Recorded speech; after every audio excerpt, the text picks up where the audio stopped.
ప్రియమైన దేవుని పిల్లలారా, యేసుక్రీస్తు నామములో మీ అందరికీ వందనాలు. ఈరోజు మనం చాలా గంభీరమైన బైబిల్ సందేశాన్ని ధ్యానించబోతున్నాం.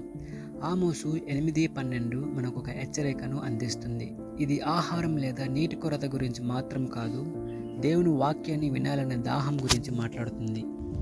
మన శరీరానికి ఆహారం ఎంత అవసరమో, మన ఆత్మకు దేవుని వాక్యం అంతకంటే ఎక్కువ అవసరం. ఒకప్పుడు దేవుని వాక్యాన్ని నిర్లక్ష్యం చేసిన ప్రజల గురించి ఆమోసు ప్రవక్త హెచ్చరించాడు. వారు దేవుని మాట వినే అవకాశాన్ని తేలికగా తీసుకున్నారు. తర్వాత ఒక సమయం వచ్చింది.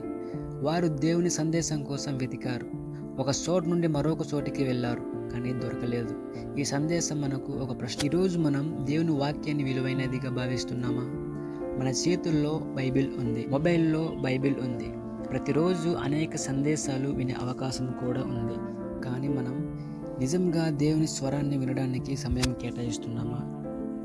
కొన్నిసార్లు మనం ప్రపంచంలోని వార్తలకు ఎక్కువగా సమయం ఇస్తాం, కానీ దేవుని వాక్యానికి మాత్రం కొన్ని నిమిషాలు కూడా ఇవ్వం. ఆమోసు సందేశం మనకు ఒకటి గుర్తు చేస్తుంది. దేవుని వాక్యం అందుబాటులో ఉన్నప్పుడే దాన్ని ప్రేమించండి, దాన్ని చదవండి, ధ్యానించండి, ఆచరించండి. ఈ రోజు నుండి ఒక నిర్ణయం తీసుకుందాం. ప్రతిరోజు కనీసం కొన్ని నిమిషాలైనా దేవుని వాక్యాన్ని చదువుదాం. కుటుంబంతో కలిసి ప్రార్థిద్దాం. దేవుడు మాట్లాడినప్పుడు వినడానికి సిద్ధంగా ఉండే హృదయాన్ని కలిగి ఉందాం. ప్రార్థన. పరలోక తండ్రి, నీ వాక్యాన్ని ప్రేమించే హృదయాన్ని మాకు అనుగ్రహించు. ప్రపంచ శబ్దాల కంటే నీ స్వరాన్ని ఎక్కువగా వినే జ్ఞానాన్ని మాకు ఇవ్వు. ప్రతిరోజు నీ వాక్యాన్ని చదివి దాని ప్రకారం జీవించే కృపను మాకు ప్రసాదించు.